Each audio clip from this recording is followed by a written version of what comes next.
Hi, I'm Craig Smith, and this is Eye on AI.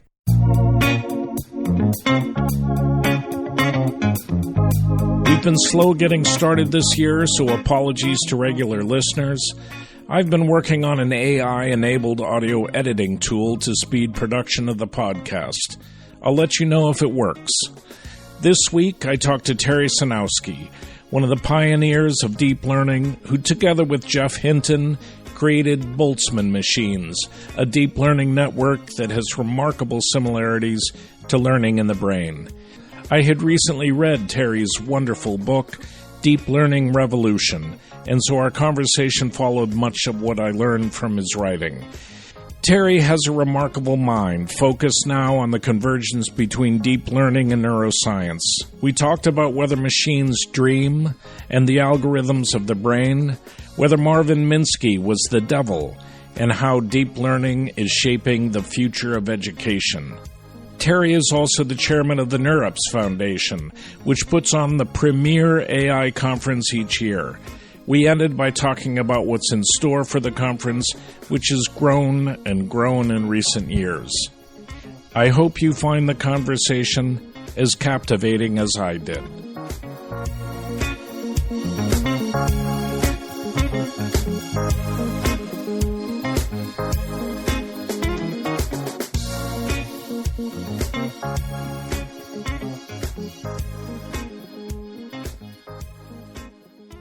Speaking about deep learning, you're one of the founders. So I thought I'd ask a little bit about how you got into machine learning, and in particular around the time that you and Geoff Hinton developed Boltzmann machines and what Boltzmann machines meant for the development of deep learning. Well, I was trained as a physicist, theoretical physicist, got my PhD from Princeton University, and was fascinated by the brain. And what does a physicist do? They write down some equations and then try to solve them. And these are particularly difficult for the brain because the complexity of the brain is so great. And all of the equations are nonlinear. And in mathematics, these are the toughest equations because there are no methods really that can allow you to analytically solve them, predict what the behavior is. So at the time, we were doing simulations with computers that really were puny in comparison to today's computers. Machine learning was in its infancy back then. The particular way that Geoff and I got into it was through neural networks that were bio-inspired from how the brain is organized, but these are much simpler in terms of connectivity patterns and the complexity of the neuron itself. In our model, they were just simple functions, nonlinear functions. But they were sufficiently complex that we were trying to use them to solve complex problems in vision. Mm-hmm.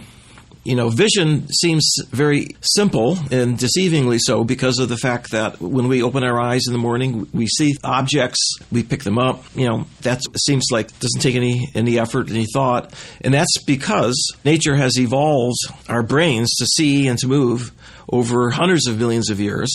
And that machinery is just opaque. We don't understand it. We had no concept back then for the degree of complexity. In other words, how much computing power the brain has. Mm-hmm. And so it was really a challenge, and not just for us trying to understand the brain, but also for engineers who were trying to write programs that could run on a computer that would allow a computer to see, as well as people. But we started out, our goal was to try to solve a problem that had been thought to be impossible to solve, which is trying to take a network with multiple layers. You have an input layer, you have an output layer, and you have layers in between. In the real brain, those would be the cerebral cortex. Mm-hmm. So over the surface of the brain that really is representing the world and all of your plans and actions, and it's the highest level of processing in your brain. There's an outstanding problem, which was how do you learn in a system that has that complexity with all those layers? And it was generally thought, because of early work that was done in AI in the 60s, that no one would ever find such a learning algorithm because it just mathematically was too difficult. And that's where Geoff and I invented the Boltzmann machine. And so what is the Boltzmann machine? The Boltzmann machine is an architecture that's inspired by physics. And what made it different from all the other architectures at the time that were being looked at was that it was probabilistic. Mm-hmm. See, normally, if you have a system where the input comes in like into your retina and it goes through a series of stages, it does that in a deterministic way. The models that were available at the time.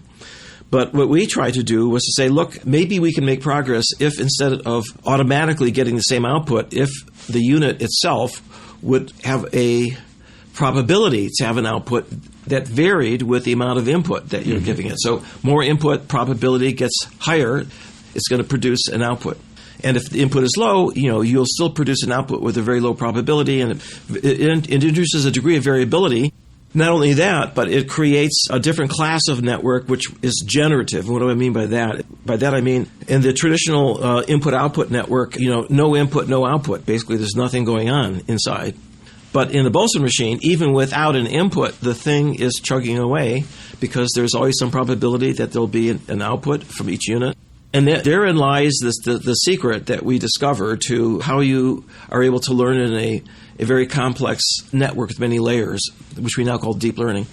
And that was by giving the network the input and then keeping track of the activity patterns within the network. And for each connection, you kept track of the input and the output, the correlation. But then, in order to be able to learn, and this is all mathematical analysis that we had done, you have to basically get rid of the inputs and the outputs and let it free run. In a sense, put the network to sleep. But it's not off because it's chugging away. And you can do the same measurement for every pair of units with a connection. You keep track of the correlation. And we call that the sleep phase. And the learning algorithm is very simple. You subtract the sleep phase correlation from the awake learning phase, and that's how you change the strength of the weight. Either it goes up or it goes down. And we showed that if you do that and you have a big enough data set that you can learn arbitrary mappings. And not only that, and this is the generative part and why this is a much more elegant architecture than the traditional backprop that we now have that is used routinely, is that once you've trained it up, you now can look at the output and say that you've trained it in order to be able to discriminate between, which is what we were doing, handwritten digits on zip codes. So there's 10 output units, and so you give it some input, which is a little handwritten number 2, and then the unit at the very top, which represents 2, is going to be active at the highest level compared to the other units, and so that was how you classified the digits. But now what you can do is clamp, we called it, which means that you fix the output of the 2 so that it's the only one that's active and the rest are off. And now that percolates down because this network had inputs and outputs going up and down. It was literally a very highly recurrent network.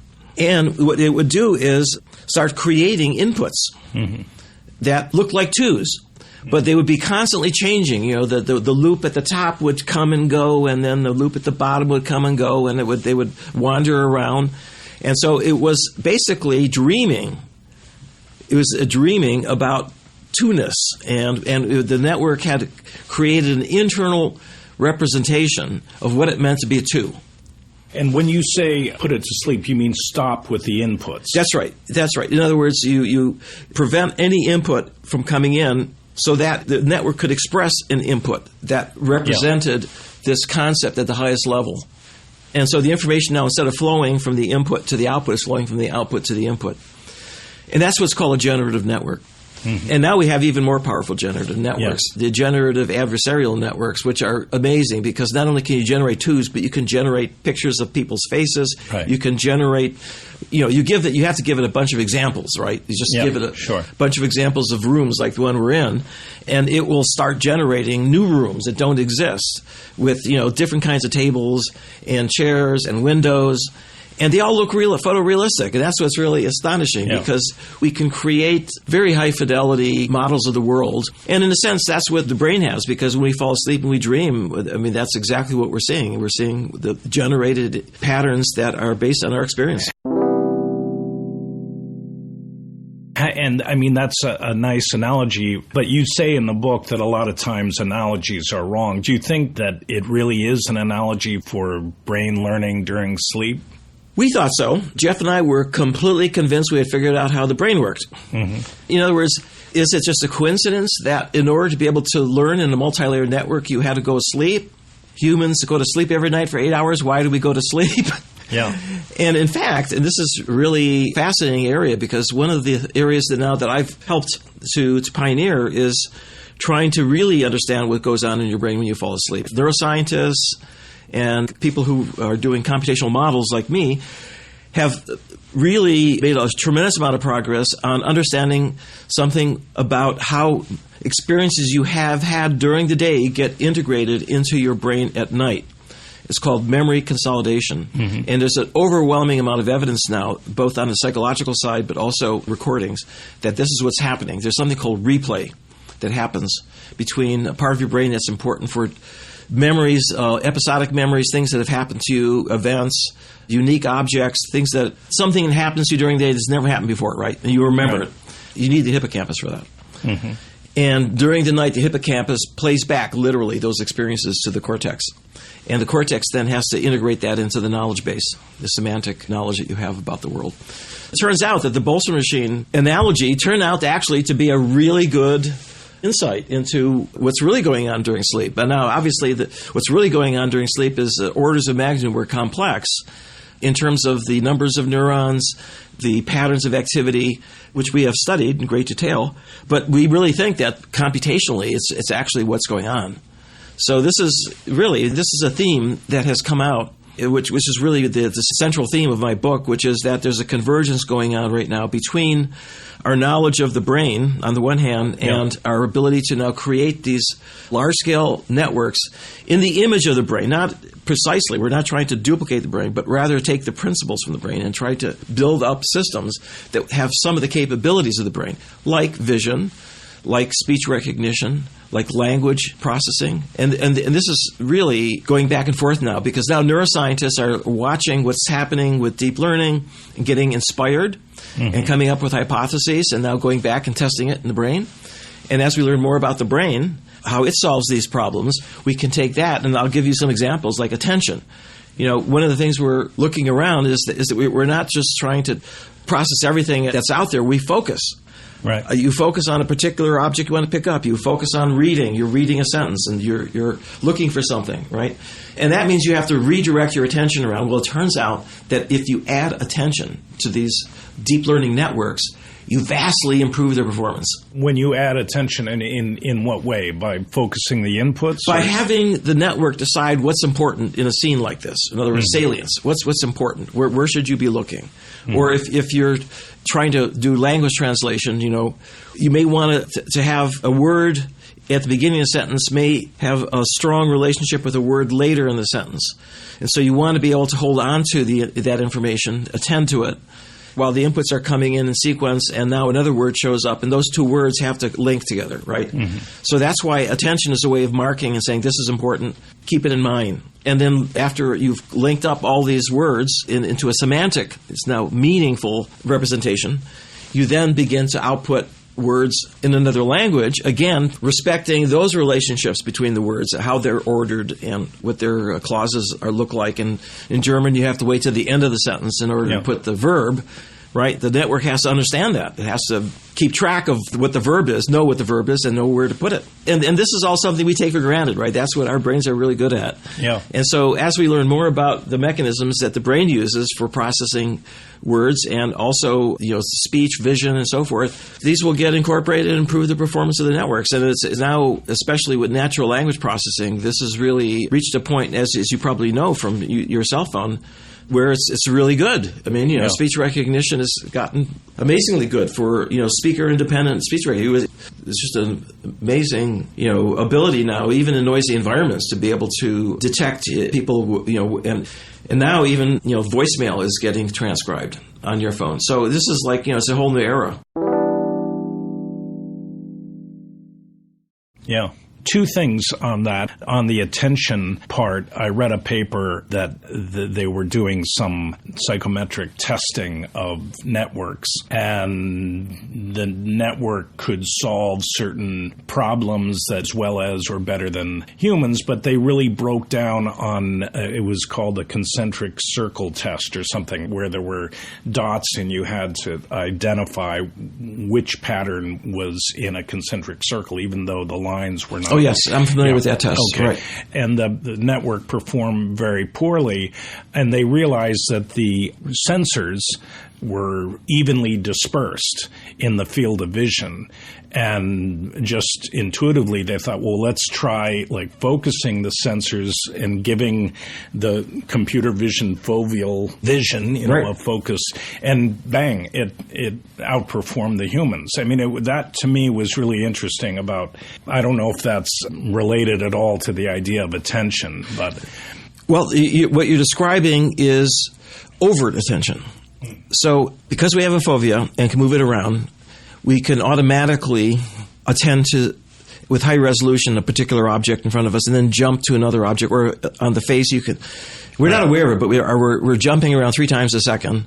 And that means you're taking in input and combining them across saccades, they're called, very fast eye movements. But then there's covert attention. In other words, I could be looking at this and attending to you. Mm-hmm. And that means that I have the ability in my mind's eye to switch information channels around. And both of those are important. And you're describing going from a camera, which has uniform resolution, to a foveal representation, which you have very high res at the very central few degrees, and then falls off in our eyes very, very rapidly. It's still very sensitive to motion and to other things that you need for alerting you. If there's something coming at you from the side, you want to respond to that quickly. Mm-hmm. But you may not be able to detect what it is with low res. But then you could look at it. And it's interesting. This is another case where the model that we have for computer vision is based on the camera, which is frame-based. So when you're taking a video, it's really a sequence of frames, images. And your brain then puts them together into a sequence. And so you can see motion and recognize things that are moving. There's a whole new generation now of cameras that are based on how your retina works. Your retina is actually a part of the brain. It's a little pouch in your eye, back surface. And what it does is it through several layers of processing, it then converts the image first into electrical signals and then into spikes. Mm-hmm. The information that's flowing into the brain has coded information about things having to do like color, motion, and other properties. For example, in time, how are things changing in time? And the relative of strength, for example, on an edge where you have a change in contrast, that's coded in spikes. So you have all of that information now in this train of spikes that is asynchronous. What do I mean by that? Unlike a frame where you collect information over 30 or 40 milliseconds, you can send a spike out any time. And that means you can send out spikes as something occurs in the world with millisecond or less, microsecond precision. And the relative timing of the spikes carries a lot of information about where things are going, much more information than if you use a frame-based camera. So it turns out that a lot of computer vision is simplified if you use the spike-based representation. It's called a dynamic vision sensor. And what's nice about them is that they're very low power because they're only putting out these spikes, and it's very sparse in the sense that if nothing's moving, you actually don't get anything. You have to have motion. And it's very lightweight. It's the perfect thing that you can use, for example, if you want a robot, because power in a robot is just like very, very expensive. And so if you can do vision with spikes instead of supercomputers, the GPUs, which is what being used for deep learning now, it's easier to be autonomous. And that's where we're headed. That is to say, edge devices like your cell phone and your watches now, they're computers, and they're soon going to have chips in it, which are deep learning chips, which are very power hungry, so you have to have better batteries. Right. But ultimately, if you could replace the digital circuitry with some of these analog VLSI circuits, like the DVS camera, that is going to revolutionize the amount of computing you can do on board, in your hand. The spike model is analog as opposed to digital? Well, the spikes are interesting. So the neurons in the brain emit these spikes, and they're all or none. They last about a millisecond, and they're very relatively slow compared to digital electronics. It's in the sense that they are analog ultimately. The difference between a digital chip has a clock, and on every cycle, every transistor is updated, right? So you have to have a synchrony across the whole chip. Whereas in one of these analog VLSI chips, it's asynchronous. So every single model neuron can emit a spike whenever it wants. And these are then transferred up the road to the other chips through a digital line. So it's a hybrid chip, right? It has analog processing, which is really cheap. Yeah. And not very accurate, by the way, but that's okay. It turns out that if you do a lot of parallel computations with a lot of elements and then integrate that information, it turns out that you're better off. But to communicate between chips, just like the way the brain does, you have to use these long distance connections. And in the case of these analog VLSI chips, you can basically convert it into a digital bus, send the information over, using some protocol.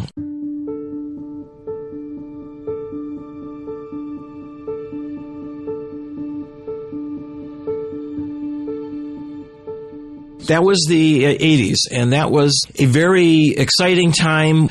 But once we realized that learning was possible in multilayer networks, then a bunch of other learning algorithms were discovered literally within years. And the one that has been the most popular is the backpropagation of error, which requires that you take information about how well you're doing and by comparing it to a teacher, a labeled input, and then using that error to go backwards and update the weights as you go down. And that was a very efficient, stochastic gradient descent. It's basically you're always reducing the error, and you can do that very efficiently and very quickly. And so because it's so efficient, it's now the way that most of these practical problems are attacked with bigger and bigger and bigger networks. And it's reaching the point now where, the brain has like 12 layers in the cortex, in the visual cortex.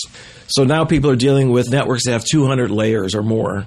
And what we didn't know back then, and this is the key to success, is that these learning algorithms scale very well. What do I mean by that? So a typical algorithm in AI is able to solve small problems where you have just a few variables that you're trying to find an optimal solution for. Traveling salesman is a good example. You're given a bunch of cities and say, what's the fastest route between the cities? So you visit them all once. Right. Well, that's called NP-complete. What that means is that as the number of cities goes up, it becomes exponentially more difficult. It's just, at some point, it doesn't matter how fast your computer is, he's just going to saturate it. And that's the problem with many of the algorithms that have been used, that are used in a digital computer with a single processor, which is von Neumann architecture, where you have the memory separated from the processor. Mm-hmm. So you have this bottleneck between the two. Now, fast forward, here we are. The beauty of these neural networks that we pioneered in the 80s was that they're massively parallel. That means that they're simple processors. The memory is located on the processor. They're together, so you don't have to ship it back and forth. In the brain, we have 100 billion neurons that are working together in parallel. So it means that you can just do much, much more computing in real time, and you don't have to worry about buffers or anything. And as you add more and more neurons to your network and more layers, the performance gets better and better and better. And that means it scales beautifully. In fact, this is absolutely amazing, right? If you have parallel hardware, that is to say, if you're simulating each unit at the same time, and you're passing the information through the connection weights at the same time, then it's called order of one scaling. That means it's independent. The amount of time it takes is independent of the number of units you've got. It's fixed. Yeah. And that's how the brain works. The brain is working in order one. In other words, as the cortex evolved and more and more neurons in primate brains, and especially in human brains, it still works in real time. It still works with the same amount of time in order to come to a conclusion, just to recognize an object. It's about 100 milliseconds. And that's really, you can't get better than that. So nature has found a way to scale up computation in a way that they were way ahead of us. Nature was way ahead of us. And now we're just finding that out. We're actually beginning. And now hardware has become a really big part of machine learning. And the reason is that up until recently, right, there was memory chips, there were CPU chips, and maybe some digital signal processing chips. But now these machine learning algorithms are now being put into silicon. Right. Google already has a tensor processing unit, right, TPU, yeah, which does deep learning. But there's a ton of other machine learning algorithms that could be put into silicon, and it's going to vastly improve the amount of computing that you can do, because these are like supercomputers now, these chips. In fact, there's one Cerebrus. They have a chip that is 20 centimeters across, 400 million processing units. Wow. Right? So that's getting up to real scale. Yeah. And, of course, it's a kilowatt. Yeah. So, you have to have a power generator there. But it is scaling up. It's all being scaled up. And it's really, it's a completely new type of chip that people are just beginning to appreciate. And some of the advantages are really, first of all, it's asynchronous. And that means you don't need a clock on a chip, right? You can just let the whole thing go. Number two, you could do it with low accuracy. You don't need 64-bit accuracy. You can get by with 8 bits, right? So that means fast savings on memory. And then there's a high degree of connectivity locally. So that means that, the processors that are near to each other have a lot of information that they're exchanging all the time. But that's okay. That's how the brain works too. And now you have you load all the data as it's coming in, just the way it is through your senses. It flows through. It's like a pipeline, right? Information is circulating and decisions are being made. It's a dynamical system. It's an incredibly complex dynamical system, ultimately. And we're faced now with an interesting problem, which is we can see how the problem was solved by, looking at the input and the output. But what we really want to know is what's going on inside. What has it learned? Right. And now this is really the hottest thing right now is probing the artificial neural network with the same experiments that neuroscientists do on the brain. Because how do you figure out what is going on in the brain? Well, you put your electrode onto one of the units, and then you see what it responds to. When it responds, is it firing before the decision or after? And that gives you hints. It tells you a little bit about how the information is flowing through the network.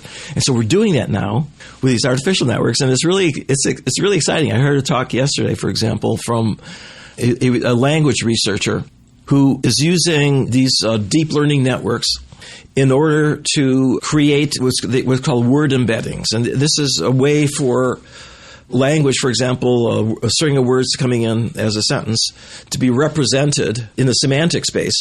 And once you've done that, you can use it for answering questions from articles, the news article.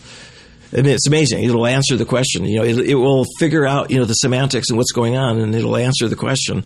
But now what they did, they went in and they said, well, how was the sentence represented? And so what they did is they looked at the pattern of activity. It's in a million-dimensional space. It's huge. And then that collapses into a much lower subspace for a single sentence. And then they look at the graph of how the activity for the different words are represented. And it parses the sentence. It knows what the noun is. It knows what the phrase is.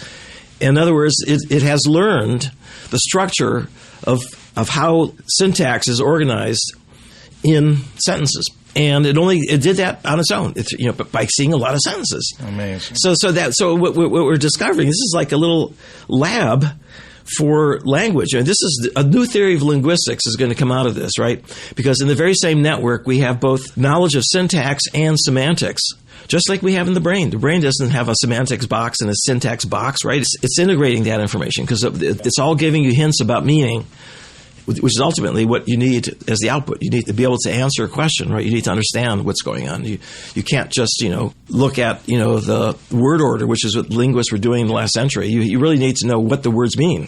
Right.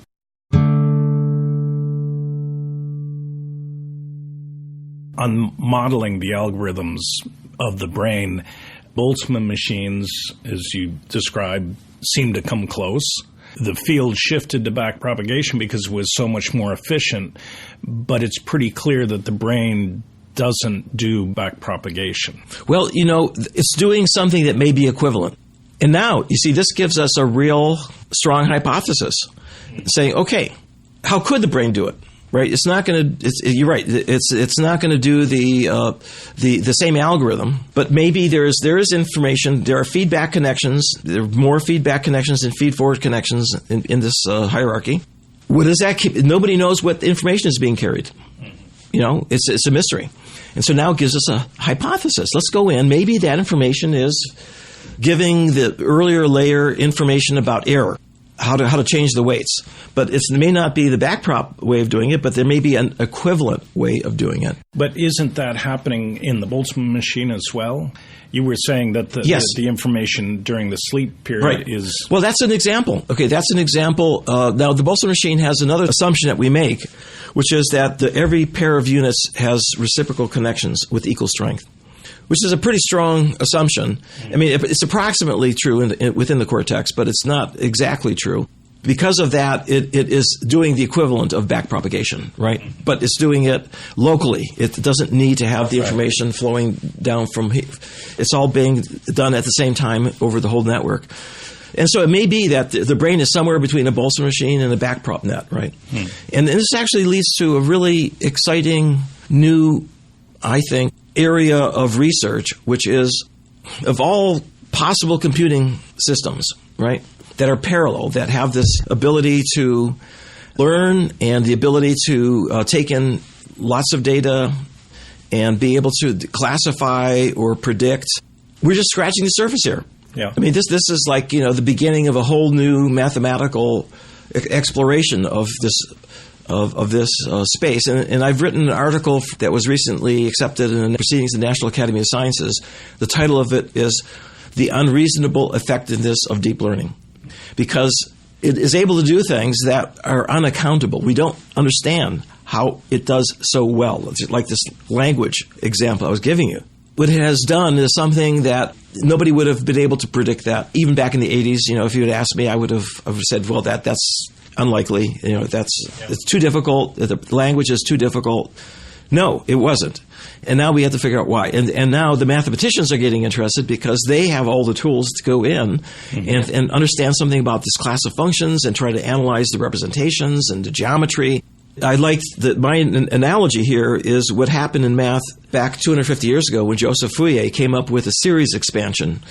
It basically you have a series of terms that when you add them up is the solution to an equation. Now, when he came up with this, he was just trying to solve a practical problem. And in fact, his paper was rejected by the Mathematics Journal. Why? Because, he hadn't proved that the series converged. And furthermore, they didn't think these were functions. But now, 250 years later, this area of mathematics has been extraordinarily productive in terms of understanding a whole new area of math. It's called functional analysis. It's sort of a jewel in the crown of mathematics. Okay, it went from some anomaly, somebody who was trying to solve a practical problem, came up with something that seemed to work, no one knew why, and now it's used routinely by scientists and engineers to solve these practical problems. And and this is happening now. We have these networks; they're functions, mathematically well-defined functions. And now there'll be a tremendous amount of effort. Many people now are beginning to use new tools and techniques. And what will emerge from it, I think, is a whole new branch of mathematics that will give us new insights. And not just the analysis. We're talking here about statistics. So statistical analysis up until now have been done on relatively small data sets with a few variables and very constrained. Well, we've gone from a few parameters up to millions of parameters, right? So that, in terms of dimensionality, it's like going into hyperspace. And it turns out that the geometry of hyperspace is completely different. And I'll give you one example. Early in the 80s, when we were developing these networks, they were tiny by today's standards. They had thousands of weights. By today's standards, there are billions of, you have up to 1 billion weights now in these networks. So, it went up by a million. But already 1,000 was so many more parameters than statisticians. They just threw up their hands and said, you're going to overfit, you're going to memorize, you'll never generalize. And it did. We didn't need a lot of data. It turns out you only need as much data as you have parameters, roughly. And nobody knew why. And then we were told that non-convex optimization, that means there are a lot of local minima. And of course, in 3 dimensions, we can see mountains and we can see valleys and we can see little lakes and so forth. And yeah, there, if you're in 3D, local minima, if you're doing gradient descent, you're going to end up, in one of these holes. Well, we never got trapped in the holes. There's something different when you go up there. And what's different is that if there are 1,000 parameters, then the chance that all 1,000 directions are upward is close to 0. There's always some parameter where you can go down a ravine Mm-hmm. There's always an escape in high-dimensional spaces. They're called saddle points, right?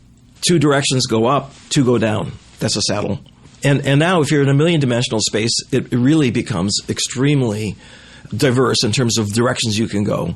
So you never get trapped until you get to the very bottom. So it's really a whole new mathematics of doing statistics in high-dimensional spaces, which is a completely new territory. Wow. And that's what we pioneered back in the 80s. We were the first to go into this, like Lewis and Clark, into this jungle and find out what was there. And now we're at the point where we can really explore it really, really fast with modern computers.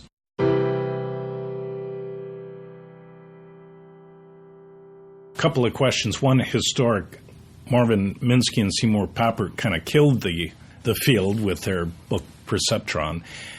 Papert seems to have come around. What was Minsky's view later on? I mean... Well, I can tell you because I confronted him once. This was a meeting in 2006 on the 50th anniversary of the famous 56 AI meeting at Dartmouth in the summer of 56, which brought together about a dozen computer scientists, including Minsky and McCarthy, and these were the pioneers, Newell and Simon, who computers were new, and they said, gee, we can program them to do things like play games and prove mathematical theorems, and maybe we can write a program we can duplicate human intelligence, and that's what was very exciting at the time. So at 50 years later, the goal of the meeting was to first of all look back and see where they are. I mean, where are we? Yeah. And look forward. And this was a very interesting transitional time because it was neural networks were just reaching a point where they were getting big enough to be interesting, right? But not yet solving any real world problem, but getting there. And so one speaker after the next got up and said basically the same story, like Takeo Kanade, who was a computer vision guy at Carnegie Mellon, said, when I did my thesis, the memory could only hold one image. And so I was able to detect a tank in one image, but it wouldn't work with the second image, right? Right. He said, now my students have access to millions of images and on the internet, and so we now can solve it. We can detect tanks in any image.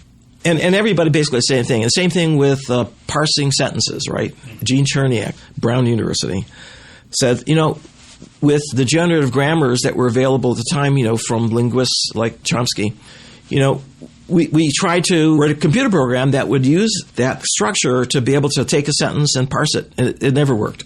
So we started collecting data from students who would parse Wall Street Journal articles. I don't know why Wall Street Journal, but they thousands and thousands of articles. And what they did was they collected statistics on trigrams, 3 words in a row, and what their parts of speech were. And with that, they were able, like a template, to go through and match new sentences coming in. And lo and behold, he said, we can now, we've made a lot of progress and we can parse a lot of sentences pretty well now. Okay, everybody actually said the same thing, which was that without data, you can't solve these difficult problems, but as soon as you have enough data and know how to use it, then you can make progress. And so at the end of the scientific session, Minsky gets up, and here's what he said. Shame on you. You have given up the goal of general intelligence. You're just working on applications. That's not intelligence. And this is, I felt really embarrassed because a lot of these were his students, former students and close colleagues. And this is like being present when a father is berating his son, for not living up to what, So later after the banquet, I asked a question to Minsky. I said, look, there are people in the neural network field that think that you're the devil because of your book on perceptrons, right? Yeah. That you said, in your view, no one will ever come up with a learning algorithm. Well, we've done that now. Are you the devil? And it was like I just pressed his button, and he just launched into this huge. And he's a very smart guy. He's a good mathematician. And he's saying, you guys don't really understand what you're talking about. We're dealing here with a mathematical problem that is so difficult. And, it's never going to scale. And here's really where we're going to make progress. And I said, Dr. Minsky, I asked you a yes or no question. Are you or are you not the devil? And he sputtered and said, yes, I am the devil. That's a great story.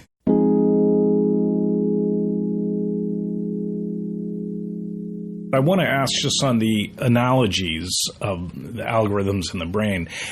Everyone I've read over and over, and I had a conversation with Rich Sutton, that temporal difference learning is recognized as the algorithm that the brain is using in reinforcement learning. And my lab was the place where that came together. Oh, is that right? Yeah, so Rich was engineered in reinforcement learning, control theory.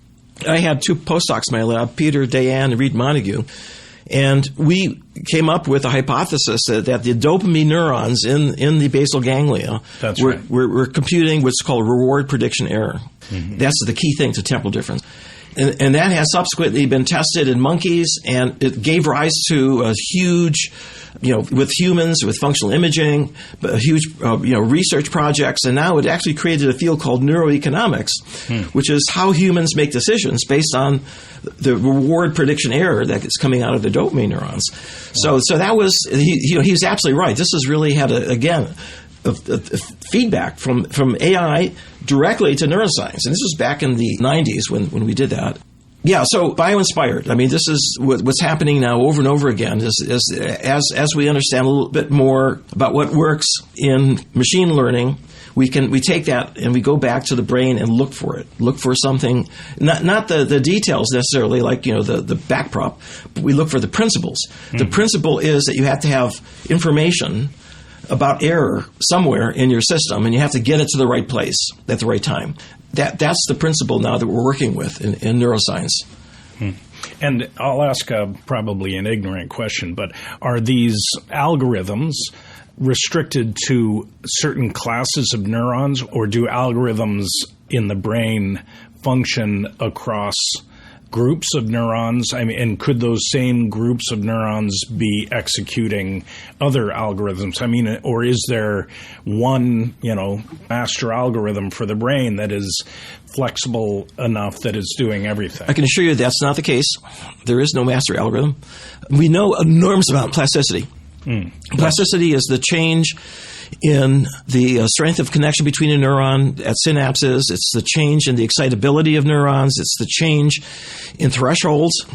So all of those variables in neurons are under the constant shifts in order to maximize information flow, in order to be able to keep track of information content coming in that you want to hold on to. And so we've already, I would say, we know at least 20 algorithms for synaptic plasticity that are used in different parts of the brain for different purposes. So the short answer is that nature has taken advantage of many, many mechanisms. And I'll just give one example just to bring home the point. We've been talking about deep learning. Well, that's a model for the cerebral cortex, which is the top of the brain. Well, right under that is the basal ganglia, where I was telling you about the dopamine neurons. That's where they live.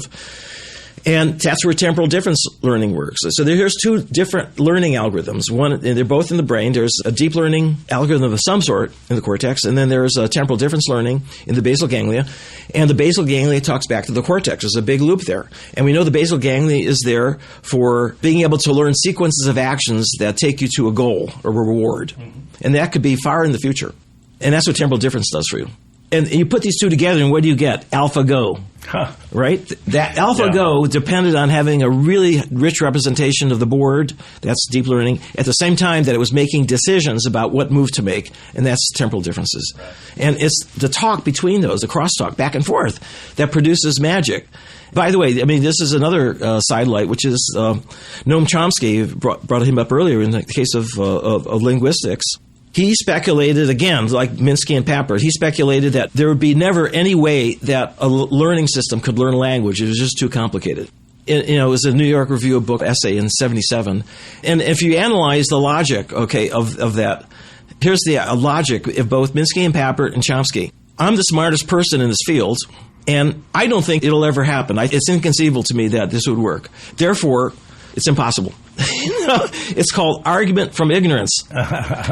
And they were both wrong. Yeah. I mean, and so if you're a young kid getting started, and if some expert tells you that it's not possible, don't believe them. Yeah. Right? The chances are that just because they know all the ways it won't work doesn't mean that they know a way that it can work, and that will require somebody new and fresh to come in and field, like we were back in the 80s, where we were very in some ways, taking a big risk because all the experts are telling us that this is a dead end. Forget it. We couldn't get, you couldn't get funding. You couldn't get resources. They were the ones that really had all of the power in AI. And that's all changed, hasn't it?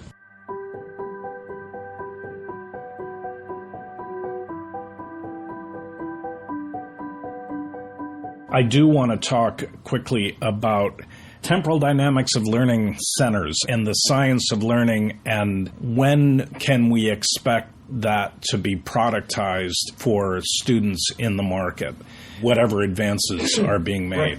Yeah, Temporal Difference of Learning Center was one of 6 science of learning centers funded by the NSF, and that was 10 years ago. And it was a $30 million 10-year project that we had, which involved 12 institutions and 50 investigators and 50 fellows, students, who were working together collaboratively on a wide range of projects. Our center focused on machine learning and neuroscience, putting those two together. And I'll just give you a couple of examples of what we did. So there was a robot that Javier Movellin put together called Ruby that he brought into a classroom, preschool, 18-month-old toddlers. And the purpose of the project was to try to see if you can get the toddlers to interact with the robot. And the robot wasn't very sophisticated, just sat there, but it had very expressive eyes that moved around, and it had hands that could pick things up, and it had a Teletubby so that it can have things that the kids could press, and it would play music. So the idea was to interact with little kids. So here's what happened. They put this robot in, the kids are running around. They have very short attention spans. And so they run over to the robot. What is this? And so the boys would run to the robot and grab the arm and pull it off. Yeah. Because they're testing things. And so you go back to the shop and you got to repair it. And rather than put in an industrial strength arm, which they could have, but that would be very dangerous, what they did was they put a pressure sensor. And so when that arm was yanked the next time, Ruby would cry. Boys would back off. Girls would hug it. Oh, that's so interesting. And so this is social engineering we're talking about. In other words, what is it that humans respond to? Yeah. How do you get humans to behave, to interact with them, to get their attention and hold their attention? That's because if you have a teaching robot, that's what you've got to do. You've got to be very interactive. And so they discovered many things like this is also very well known amongst people who study child development, which is when a mother and a child are together, they have a common attention. When the mother points to an object, the baby will look at it, right? Most species don't do that. They don't have this common attention. And so Ruby was programmed to have a common attention. So if the little kid pointed to the clock, Ruby would look at the clock. And kids love this. They could do this for hours. Because they had some control over this creature. And then you start incorporating learning, like new language, new words, and language learning, and so forth. So this is, for us, is a great experiment. We've learned so much from it. And we were afraid that the teacher was going to get threatened. Why? I mean, you heard about AI is going to get, jobs are going to lose jobs. Well, our teachers are going to lose jobs. No, the teacher loved it. Why? Because for the teacher, it helped her with crowd control. Yeah. One of the biggest problems you have when you're teaching is just keeping everybody in line. And Ruby was a way of doing that, helping her as an assistant. Yeah. It was assisting her be a better teacher. Yeah. And that's been the experience we've had all along. Whenever we do something that looks like it's going to threaten jobs or not, it basically helps people do their job better. Okay. Yeah. Now, the second project, this is one that I undertook with Barbara Oakley, who's an engineer at Oakland University in Michigan. And we put together a MOOC, a massive open online course, which became widely popular. This is learning to learn. Learning how to learn. And what was our goal? Our goal was to try to help students become better learners, taking advantage of what we know about how the brain learns. And so Barbara would give a lecture on some practical advice about how to solve a problem like exam anxiety, mental block, procrastination. And then I would give what's going on in your brain and why this is happening, why this works, why this is going to work. And so I'm giving them brain lessons at the same time Barbara's giving them practical lessons. And we use a green screen so that we could have things in the background, pictures of neurons, things flying around, just like the weatherman. We use humor to try to get people's emotions involved and not just have a dry talking head. In any case, it became the most popular MOOC. Now over 3 million people have taken it.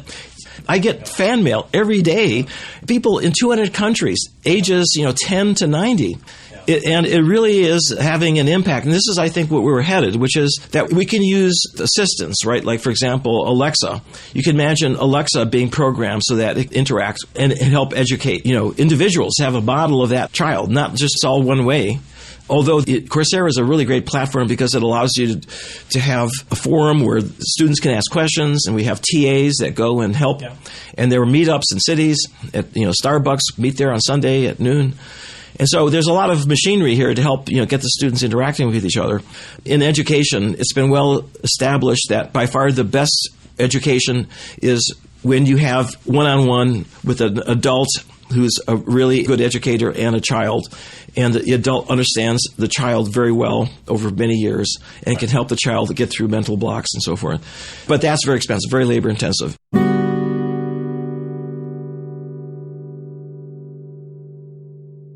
That's right. But presumably, as natural language processing improves and all of these other facets, I've been talking to companies that are already putting into the market AI tutors that track your performance and kind of understand the patterns of your learning and when to intervene. And so there have been programs that have provided that now for 20, 30 years.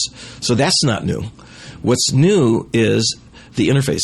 And if you actually look at what deep learning has been successful at, it's been the machine-human interface, speech, vision, language. That's what humans communicate with each other through, right? Through these channels.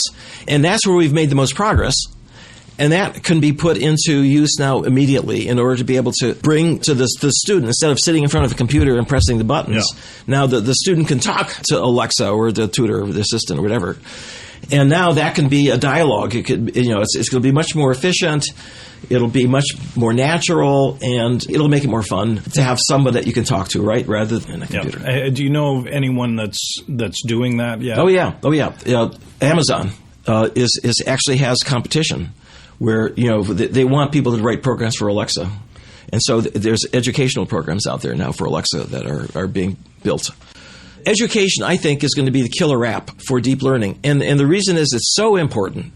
It's such a problem. We have a terrible problem in the U.S. where our educational systems have failed us, K through 12. And, if this has long-term consequences, it's going to go on for a generation. So this is really, if we have a new technology now that can be delivered, my MOOC is an example of the first wave of that, right? Yeah. This is one way, but eventually it'll be two-way. It'll be one-on-one.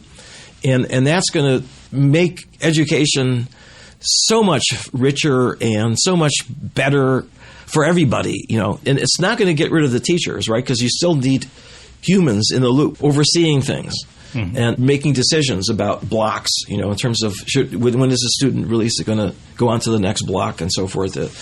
Very complex decisions that have to be made. Our center, TDLC, Temporal Learning Center. It's still running? No, the 10-year grant finished 2018. What we're doing, though, is going international. So we've organized meetings with other countries. And by the way, we inspired science of learning centers in Australia and Brazil, and many countries now are following the lead that we took 10 years ago. And now we're getting some of the big foundations interested, like, Shan Zuckerberg, Gates Foundation. I mean, these are powerhouses, multi-billion-dollar powerhouses. And I think that we're reaching that point now where, with the right international cooperation and funding from the major foundations who are in this business, right, they're in the sphere of trying to help education. I think this could be a real worldwide effort to create a much better learning environment that is based on the brain, of how learning really works, and also delivers teaching through the most powerful channel we have now for communicating, which is the internet. All the pieces are falling into place. Before that penetrates into classrooms, do you think it's 5 years, 10 years? Here's what I learned, first of all, through this center. We thought that we were going to be bringing science to the classroom. No, the classroom brought data to us. We learn an enormous amount. But delivering was incredibly difficult because of all the barriers. They're gatekeepers at every step.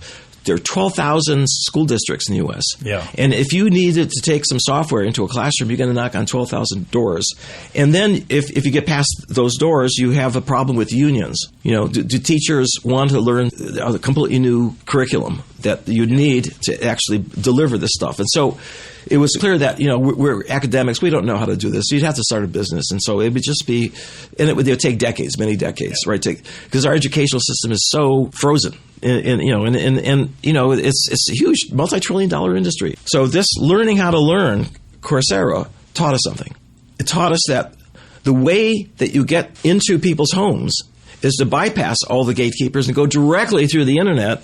Anybody with an internet connection, any place in the world now has access. It's free. Yeah. Right? The lesson is that you don't try to reform the system. That's not going to happen. But using the tools now that are available with machine learning and the internet, you can jump over that.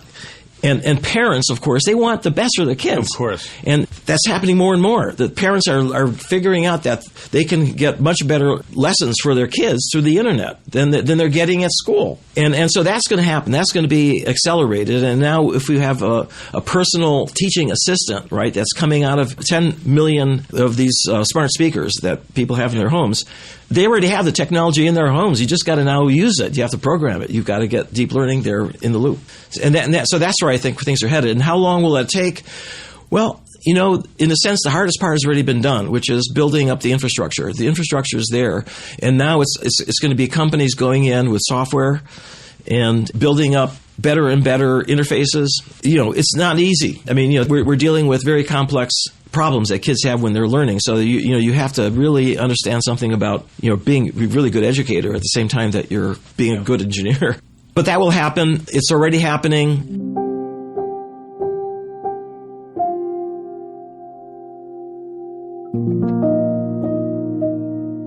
One of the big themes this year is things like bias and fairness and ethics and so forth. That's become a very major issue with AI, as you probably know. How do you get rid of bias in your data? I mean, this is a technical problem that can be solved. But here's the problem.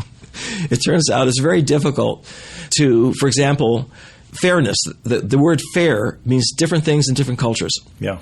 And so there's dozens of definitions for what's fair. And so here's this poor engineer who's trying to make his algorithm fair. And, who do you listen to? What are you trying to accomplish here? And, and it raises these issues that before were just people debating, but now it's real. Like, we have this program and it's giving advice about hiring and medical problems and, all of these things which are very important for how human beings interact with each other. And now we have to be explicit. We have to decide how to make it fair. And you tell me what I should put into my loss function. If you're a company, you're trying to maximize profit, but then you also want to have fairness. You have to decide what's the balance between the two. And what do you mean by fairness? And what is bias? And there are programs now that are being used for screening applicants, job applicants. And people are getting very upset and say, what do you mean AI is making these decisions and it's all biased and so forth? And I agree that the program is biased. But do you think that the human who is making the decision, are they biased? We have this program. We have control over it. We can actually go in and we can adjust it so it's not biased. How easy do you think it would be to go into the brain of the human and change them, right? In other words, in some sense, the biases that were in the programs were reflecting the biases of the humans, and the difference is that we have access to the machine learning in a way that we don't into the humans, and so therefore, and humans are not even aware they're biased. They just, this is part of the way the brain works. Yeah. So this is what's going to happen over the next decade. Is there's going to be this learning process where people are beginning to learn how to be explicit about what are the goals and who's making decisions about that. How do you balance between all the different goals you might have? And that's great because we needed this debate. People have been debating this for a long time, but now we can actually do something about it.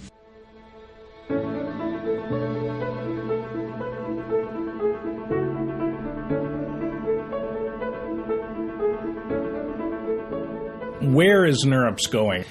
There was a joke, I think, in Montreal that if it keeps on increasing at the rate it's been increasing in however many years, everyone in the world will be going to NeurIPS. So what is the plan? Well, we're reaching a point now where the meeting has grown and grown exponentially. It's like 40 or 50% per year for the last 5 years. And you're right, that's the joke. We wanted to maintain the high quality. We are the premier machine learning AI conference now. But we can't continue to grow like this. And we don't know how much longer. Right now, there's a great demand. A lot of the reason people come to the meeting and sponsors come to the meeting is that they're looking for jobs and sponsors are trying to recruit. But having one monolithic meeting, which worked for us for a long time, is probably no longer practical. And so one of the things the board is now discussing is having additional meetings during the year, smaller meetings, spread out, distributed over many locations and countries on specific themes. And the idea is that by having a bunch of these satellite meetings, we will then take the burden off the main meeting. All of our lectures are streaming. And by the way, we have now 4 tracks, right? We went from 1 to 2, now we have 4. All that is streaming through the internet. Anybody now can, in a sense, watch the lectures, but that's not as much fun as being here. So the meetups are places where people can come and congregate, maybe movie theater. Google has a big auditorium, and they have a lot of machine learning people. And so what you do is you bring them all together. They listen to the lectures. You have some food for them to interact with each other, coffee, and so forth. And so there are 40 of these meetups, right? And they are self-organized, all over the world. And concurrent, literally in real time, watching these lectures as they're streaming across.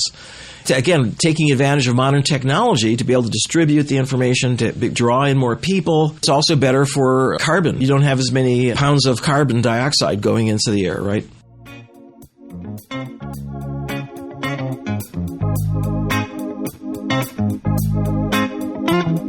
That's it for this week's podcast. I want to thank Terry for his time. I encourage all of you to read his book, Deep Learning Revolution. If you want to learn more about what we talked about today, you can find a transcript of this episode on our website, EYE.AI. That's EYE-ON.AI. We love to hear from listeners, so feel free to contact us with comments or suggestions. The singularity may not be near, but AI is about to change your world, so pay attention.